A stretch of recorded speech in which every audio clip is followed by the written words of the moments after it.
Ça a démarré un peu en 91. C'est un atelier qui m'appartient à moi et à une autre personne qui n'est pas là.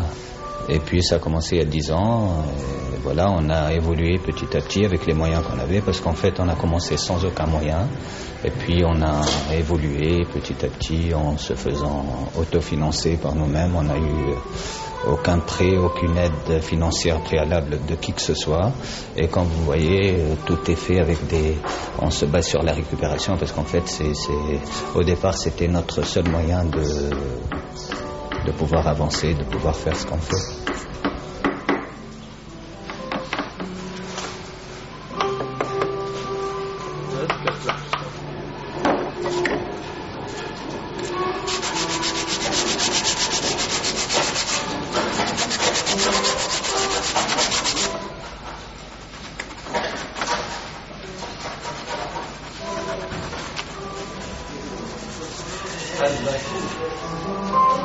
On est 2 personnes. Mon ami associé, lui, il a encore, bien sûr, une formation. En fait, il est artiste, il a une formation de maquettiste. C'est quelqu'un qui a qui a fait des choses très très importantes et qui a une formation technique assez large. Et puis bon, on a commencé un peu cette aventure ensemble. Quant à moi, je viens en fait d'un milieu assez un peu différent. En fait, on se complète. D'abord, on a un point en commun, c'est qu'on est tous les 2 autodidactes, en premier lieu. Et puis, j'ai fait beaucoup d'autres choses. J'ai voyagé, j'ai pas mal voyagé.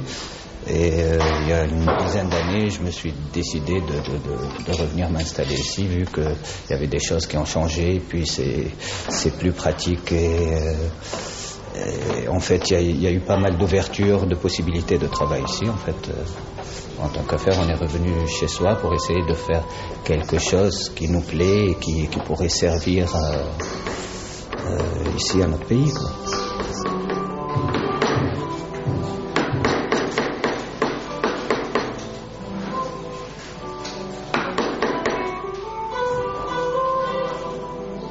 On ne prend que ce qu'on rencontre. C'est-à-dire, on va quelque part où des gens passent nous voir avec des choses, parce que vraiment, les choses anciennes, si on continue à les récupérer, c'est parce que c'est un peu notre source d'information réelle. Pourquoi on choisit les choses anciennes, les peintures anciennes, les motifs anciens? Parce qu'en fait, il n'y a pas eu un réel... on n'a pas répertorié notre artisanat vraiment. En fait, on ne prétend pas répertorier notre artisanat, non. Mais on essaie de choisir des choses qui nous plaisent, qui plaisent à notre œil, et puis qu'on reprend intégralement. C'est décalquer, recopier, reprendre, et ramener la main de l'artisan d'il y a un siècle, ou 50 ans, ou 60 ans, à refaire cette image, à le reprendre. Aujourd'hui, en fait, on est simplement un point de jonction, enfin, de liaison, disons. Si je dois exprimer ce qu'on fait, en gros, c'est en partie ça par rapport aux choses anciennes qu'on récupère. En fait, c'est essentiellement, c'est la banque de données, si vous voulez. C'est de là où on se ressource. Et puis, comme on a un artisanat qui n'a pas de limite et d'une richesse incroyable, et c'est un puits sans fond, alors vraiment, on a le temps pour faire le tour.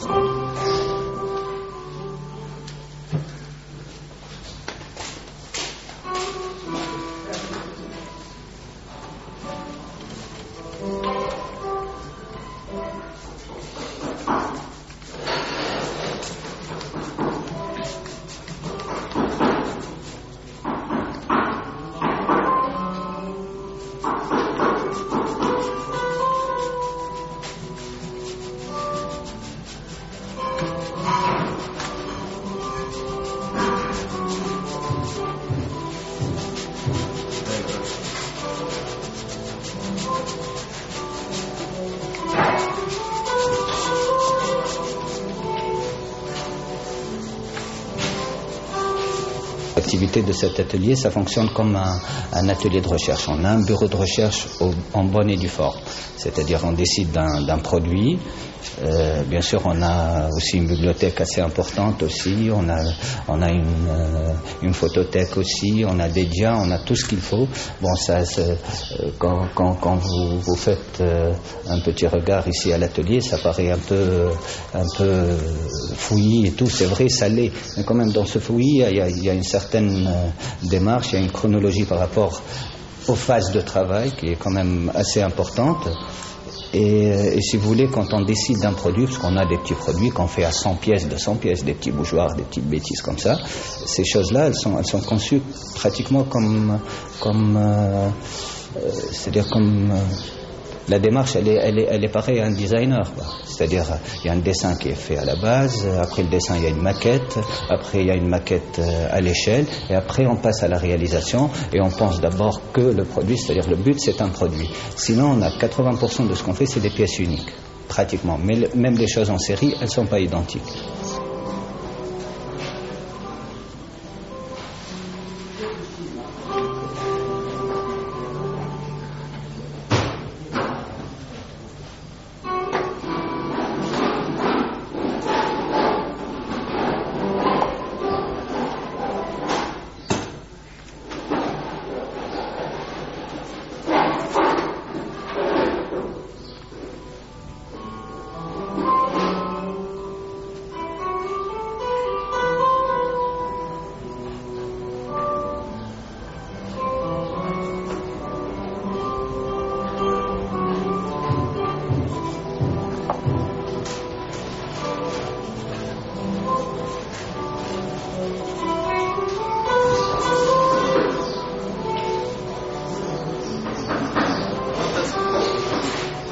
Les gens qui travaillent avec nous, ils ont le même point en commun que ceux qui dirigent l'équipe. Parce qu'ici, il n'y a pas le rapport patron-ouvrier. Tout le monde, on m'appelle de mon nom, j'appelle tout le monde de son nom. Le si et le monsieur n'existent pas, parce que on est tous pareils, et c'est important. Et puis, moi seul, ou mon associé seul, ou un ouvrier seul, ne sert absolument à rien. On fonctionne en équipe. Souvent, je parle en Et la plupart des gens, pas la plupart, pratiquement tous ceux qui sont ici, en tout cas ceux qui ont plus d'1 an avec nous. Il y a certains jeunes qui sont avec nous depuis 7-8 ans. C'est des gens qui ne savent absolument rien au départ. Et on tient absolument, on ne veut personne de former. On ne veut aucune formation préalable. C'est-à-dire c'est nous qui le formons comme on a envie que ça soit, et surtout dans la ligne de conduite de l'atelier, quoi. Tous ces jeunes-là, en fait, c'est un atelier de formation. Ça fait 10 ans, on est 12 personnes. Si vous faites un peu le calcul, c'est presque une personne par an, et c'est tous des gens qui aujourd'hui sont devenus qualifiés, et certains d'eux, ils peuvent diriger plus d'un atelier. Ils sont formés, ils n'ont aucun problème. Ils peuvent aussi partir, s'ils ont des financements, ouvrir des boutiques, avoir créneaux sans rue, sans aucun problème. Mais en fait, c'est la formation notre base, et qui ne se limite pas seulement sur un aspect technique ou apprendre à faire quelque chose. C'est vraiment dans un sens global, quoi, général. C'est-à-dire le moindre objet qui est là, qui est ancien, la plupart savent ce que c'est, de quelle époque c'est, de quel style c'est, de quelle influence c'est. Et voilà, c'est ce que j'appelle un apprentissage large.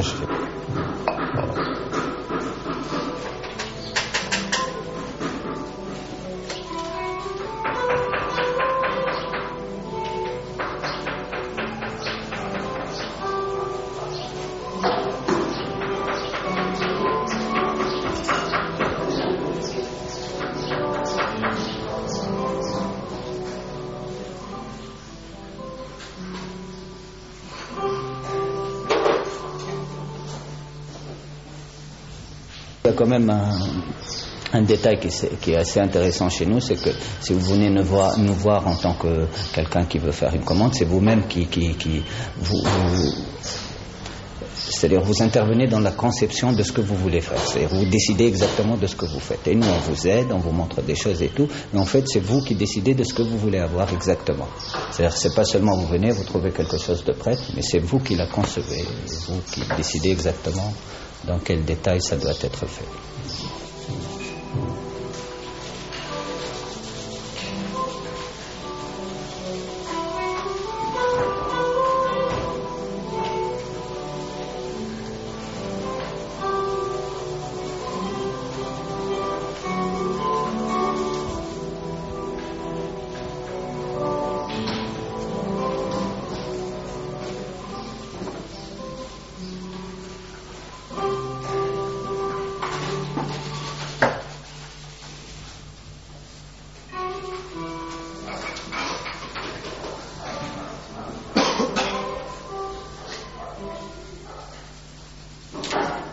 Le rêve, je le fais parce qu'il n'y a pas un meilleur rêve que celui que tu penses dans ta tête et tu le réalises sans aller voir qui que ce soit. Qu'est-ce que vous voulez que je rêve de mieux? Je fantasme dans ma tête un truc, je le réalise 48 heures après. Qu'est-ce que vous voulez espérer de plus? Et je ne pense pas qu'il y a quelque chose de plus. Mais seulement, vous savez, je ne dirais pas quand on est passionné, parce que je ne rêve pas, j'ai bien les pieds sur terre. Mais mon rêve, c'est de ne pas finir par me dire « Oh, il y en a marre, ça va, je passe à autre chose ». J'aimerais continuer à faire ça, parce que j'aime bien ces garçons qui travaillent avec nous. On a une équipe, elle est un peu familiale. Et puis, enfin, la chose qui nous inspire le plus, c'est de former, en fait, des gens. De former des jeunes, parce que vraiment, tu sens que tu donnes quelque chose. Tu sens que ta vie serve à quelque chose. Bon, d'accord, on gagne de l'argent, on vit, on essaie de vivre, on essaie de pas se faire des dettes.